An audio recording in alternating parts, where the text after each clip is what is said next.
G'day you mob, welcome to this episode of the Goss, right? Every single week I sit down with my dad and I talk about the gossip for the week. What's been going on in the news, what's been going on in the world. Usually Australia, but obviously we touch on everything and anything that might come up in these episodes. So today is a really good episode. It is chock-a-block full of different expressions as well. I try and use a lot of expressions when I'm doing these episodes, right? The whole point is to give you guys as much English as possible.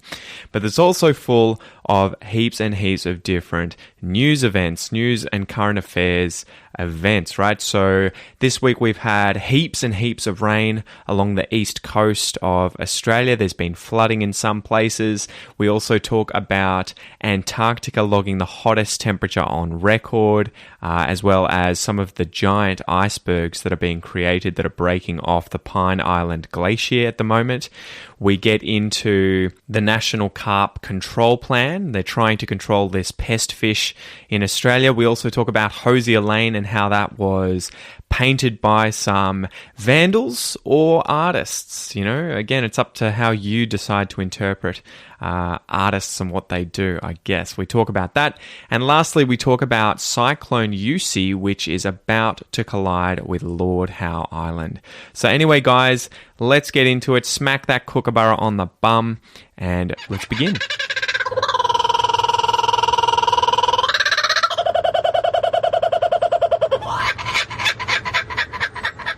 All right.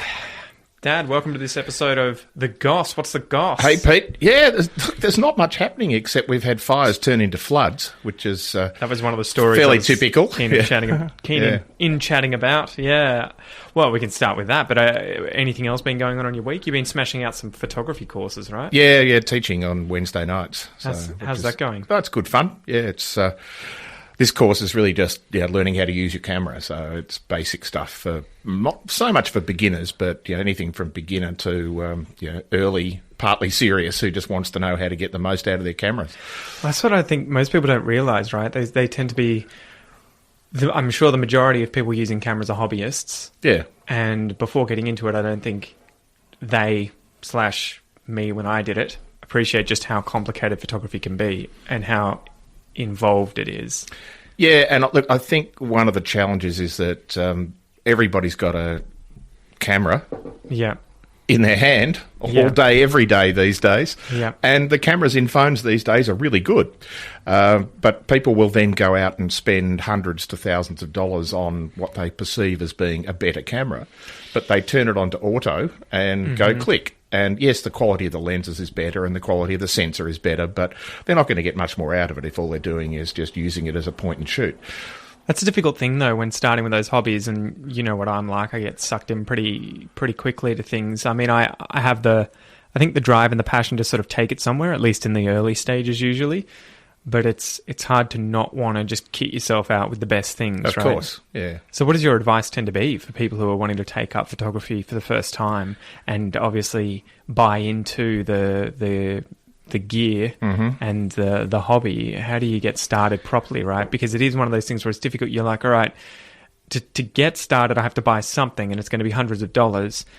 I'm really pumped up right now, so I think I'm probably going to keep doing this. At least I hope I'm going to keep doing this. And so do I want to buy something again in a year that's going to be twice, 3 times as expensive, or do I just do that from the beginning? What does your advice tend to be? It's one of those ones there is no single answer. I get asked a lot. People will come up to you and go, "Oh, you're a photographer. What camera should I buy?" And the answer is that most so-called experts will give most so-called beginners the advice for everything, and that is, it depends. Yeah. And so what do you want, right? Yeah, it's really a matter of saying, what style of photography do you want? What's important to you in terms of, is it cost? Are you willing to spend thousands of dollars? Can you afford to spend thousands of dollars? Are you really interested? What style of photography do you? If you're interested in travel photography and you really want something that you can put in your pocket or your handbag or a day pack that you're going to be traveling around in, or do you want 2 cameras, 5 lenses and a bunch of accessories, put it in a backpack and carry that around? And so the answer of what type of camera or what type of kit is really going to depend on the answers to those as much as anything else. The good thing about photography today, digital photography today, is that all of the major brands produce really good cameras. Yeah. And they produce good cameras even at the low end. So you pretty much can't go wrong. So you pretty much can't go wrong. There are some traps in terms of if you want to buy something that you can then extend and add accessories to, add new lenses to, and so on. If you're buying into a camera system that is using a sensor that is smaller and you buy lenses that are dedicated to that smaller sensor, then you can't necessarily use those lenses as easily on a full-frame camera if you want to upgrade to that. But often going to a full-frame camera isn't required these days because the so-called APS-C cameras or Micro Four Thirds cameras are so good that for the majority of people, that's all they're ever going to need. Especially if you're just taking photos of your family, of tourism, of exactly. whatever it is, you're not doing some serious stuff. But yeah, it is hard to not get sucked into it. I miss doing it. It's one of those things you appreciate so much more the older you get, especially after having a child, how much your days are limited in terms of time. Exactly. Like, I would love to do so much in terms of hobbies like jiu-jitsu, go to the gym, photography, skateboarding, surfing, travel, but you realise, fuck, I just can't do it. I can't do one family of those first things. is really what it amounts to, and that's but then you do things. Eventually, you get to the point where you and I have gone out and done bird photography together, and so on. So eventually, that sort of starts to happen. But I'm not saying it's going to happen. You got to wait 30 years for it to happen. But I think that's sort of my life. It tends to be getting a big percentage of skill done in a specific area in the first portion of time. So like, the first 20 hours or whatever, you just dedicate to this thing and you get really good returns. But then after that, it's a slow grind to keep improving. And so I'm sort of very, you know what I'm like. I like switching between things because I think I'm addicted to that initial stage. You're of just addicted to that learning. Yeah. And it's an adrenaline rush when you put a bit of effort in and you get results. A really good result. Yeah, 100%. But then, as with anything, the better you get, the smaller the improvement is going to be for the same amount of effort.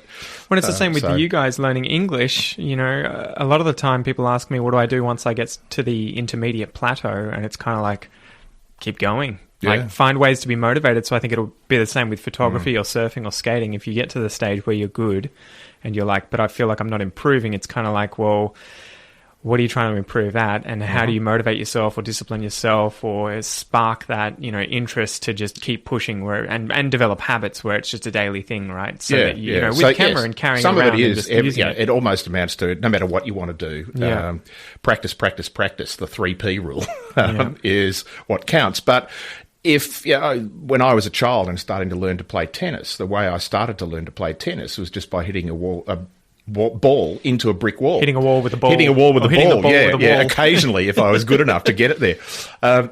But you eventually get to the point where you're not going to get much better by doing that. And after all, playing tennis is not about hitting a ball into a wall. It's about playing on a court with somebody at the other end. And so you have to start to practice different sorts of skills in different ways. And it's the same thing, I suspect, with language learning, that if all you're doing is going through vocab all the time and practicing a bit of grammar, eventually you get to the point where, A, that's tedious, and B, you've reached that intermediate plateau, as you say, and you've got to change the things you do. You've got to do more conversation. You got to reading more complex books or not just that, papers, but and focusing on the stuff you're going to be so using more often than not, right? It doesn't necessarily help you to be learning engineering vocab if you're not an engineer, and instead you're a surfer who wants to speak Spanish or something. So you have to work out, where do I get the most out of my time, and also what do I enjoy, and sort of get those two things to overlap and, realize you're not going to be the best at everything. Like with photography, I got really into the bird photography like you, or the wildlife stuff. And so my landscape photography probably sucks if it exists at all, because I just don't practice that thing. Yeah, and it's different. Yeah. And it's the same thing. If you, we've talked about it before. I learnt French at school. I can probably speak enough French to last for 40 seconds in a conversation with someone before I run out of things to say, but I can still understand it. I can read it and I can understand what people are saying at a very low level. But unless you're going to go in and practice it and do that over and over again, there's no point in me being able to read French if I want to travel in France and talk to people. I'll be able to read street signs and so on, and I'll find my way around. But if I can't speak to anybody, then that's another thing that I have to practice.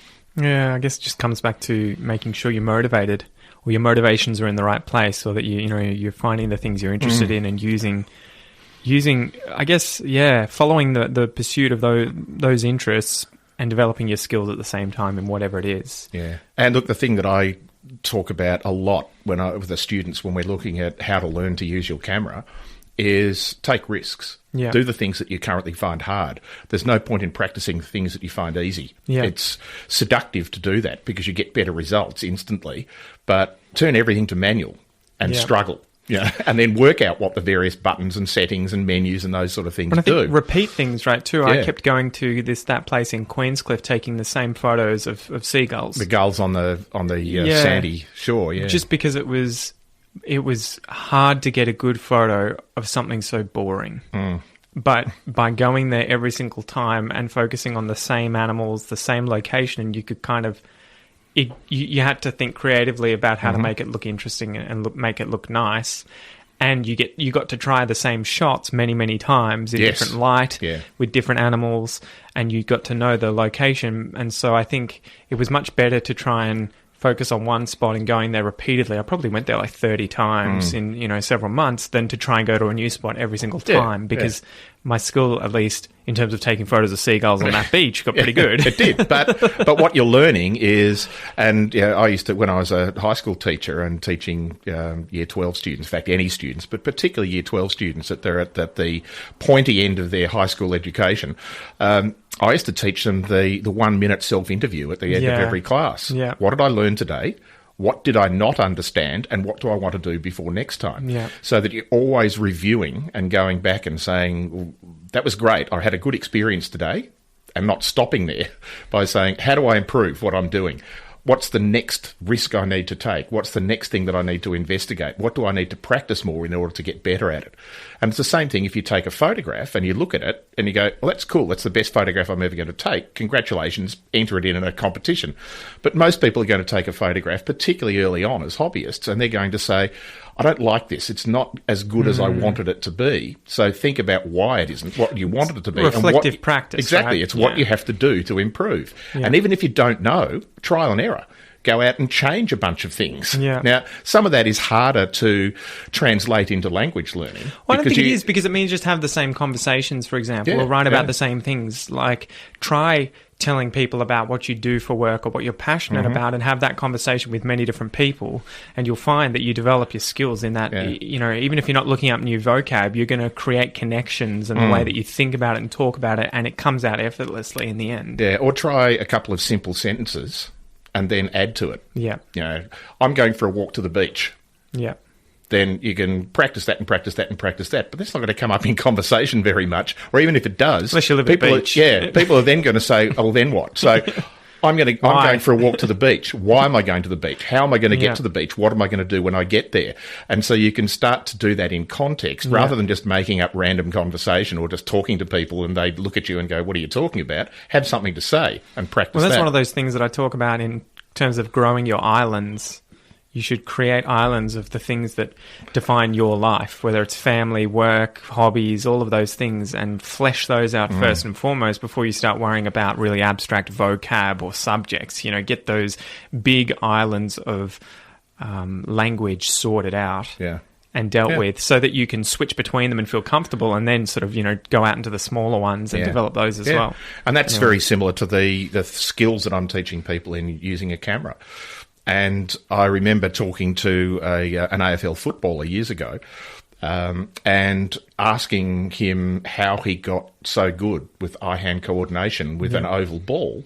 And he said, I had a ball in my hand from the age of 5 until the age of 20. Yeah. Everywhere I went, I had a ball, and I was just throwing it hand to hand. I was bouncing it. I was dropping it on the ground and picking it up. It seems to be something basketballs always do. And you watch kids playing basketball in the street or in the schoolyard. Skateboarders. Skateboards, they've always got one with them. Don't often see it with tennis players. No, tennis. Funnily enough, I've seen tennis players who walk around with a tennis racket and a ball, and just bounce it. And they're just bouncing the ball off the racket. Sometimes off the string, sometimes off the edge of the racket. Sometimes they flip it to go and hit it off the handle. And that's just practicing not the specific skills of the game, but it's just in the case of the camera. It's a lot. Just have the camera in your hand, and so you're doing things. This is getting a bit way off the topic of the news, but it's about muscle memory and it's about automating things. And with language, you start to learn phrases, and the phrase comes up rather than how do I construct a sentence by word and then grammatically put it together. You just learn the phrasing and the clauses that make sense. Before we get into the news, why do you think it is you've never learnt a language to fluency? Unless you've done it without me knowing. No, I haven't done it. Yeah, well, I did 2 languages at school, and that's 45 years ago. And I learnt enough conversational Spanish to last me for a 4-week holiday in South America. And most of it's just motivation. I guess I'm asking you... You've got to have a reason to do it. I guess I'm asking you this from your personal perspective, but also as an Australian. Yeah. Because it tends to be a pattern that we see here with quote-unquote European Australians. Yes. Not learning foreign languages. Yeah. And I think it comes down to there has to be a reason to do it. Yeah. And the case of me learning Spanish was because we were going on holiday in South America. And it was very low-level conversational, literally, ordering food in a restaurant or asking directions or having a hello, how are you sort of conversation. But the motivation to do that was to enhance the quality of the holiday that we were having. For most Australians, there's no reason to learn another language because 99% of the people that they are going to encounter and want to have meaningful engagement with speak English as their first language. And even if they don't, they probably speak English better than you'll ever speak their language. Exactly right. Yeah. So I think there needs to be those triggers and the motivation. So if you're going to travel to a country that has got a different language, if you want to do business in a different country, those sorts of things I think are going to be the triggers, and then that adds to the motivation to do it. All right, getting into the news then. So what's been happening? We've had shitloads, bucket loads, piss loads of rain. Yeah, it's been raining cats and dogs. Yeah, that's an interesting expression, isn't it? I have no idea where that one comes from. You don't know? No. I did that on the podcast. Oh, did you? Yeah. So what happened was... Here you go, there's a confession. I didn't watch that podcast. Well, listen to it. Yeah, listen to it. What happens is, apparently, and I don't know if it's a definite, we've studied this and it's definitely the case, but apparently what would happen is that back in Britain, it would rain a lot in the 15, 16, 1700s up until today. But around that time, every time it would rain, especially, a lot, the streets would fill with water and dead cats and dogs would flow down the street as a result. And so I think the joke was that it rained so much, dead cats and dogs fell from the sky, but they were already in the street because there was obviously, it was much filthier. There was shit in the street from horses, dead animals, probably dead people, especially if you were around the time of Jack the Ripper. Or the plague. Exactly. But apparently that's where it comes from. Right. That's the hypothesis. You learn something every day. I know. We should do this more often. It certainly has been raining a lot, whether there are dead cats and dogs floating down the streets or not. But it is one of those things that out-of-season heavy rain is not rare in Australia. We do get a lot of summer rain. Obviously, the further north you go, the more tropical you are. That is the wet season. We don't have summer and winter in northern Australia like most tropical areas. We have a wet season and a dry season. Where does that kind of begin? Is that the Tropic of Capricorn once you go past that? Yeah, a little bit south of there, even if you go to Brisbane, to Queensland. They have more of a wet season, dry season. They have more of a sort of, up until probably 5 or 10 years ago, they used to have more rain in what we would call summer than winter. But it's been so dry there in southern Queensland. But there's still a lot of rain in the north, in the tropics. Yeah. And obviously our summer, particularly late summer, is our cyclone season, or the hurricane season, as it would be called in North America. Typhoon season. Typhoon season in Asia.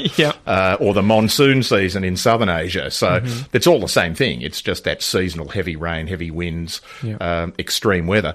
But every 5, 10, 15 years, we'll have at least one major storm. Yeah. But this one has been ridiculous. It's been pretty big, too, It's been right? big. It's all the way from, southeast Queensland, all the way down to the border of Victoria. Down to southern New South Wales. You look at the weather map, the radar map of all the rain, and it's just like one continuous huge band of storm. And it sat there for 2 or 3 days. Yeah. It didn't move across from the west to the east. This is one of the biggest problems we have, right, is that quite often we're in drought, and then when it breaks, it's all of a sudden and we get bucket loads. It breaks hard. Yeah, and so the problem is that it's not sustained, right? You don't have a lot of rain over a long period of time in these periods, so you might see the numbers and be like, holy crap, we've had hundreds of millimeters of rain, tens of centimeters of rain just in a week, but the problem is that that's not anywhere near as good as the same amount of rain, but less frequently over a month, because then it keeps the place wet, right? This comes and goes really quickly and just flows into the ocean. It doesn't sit in the soil. It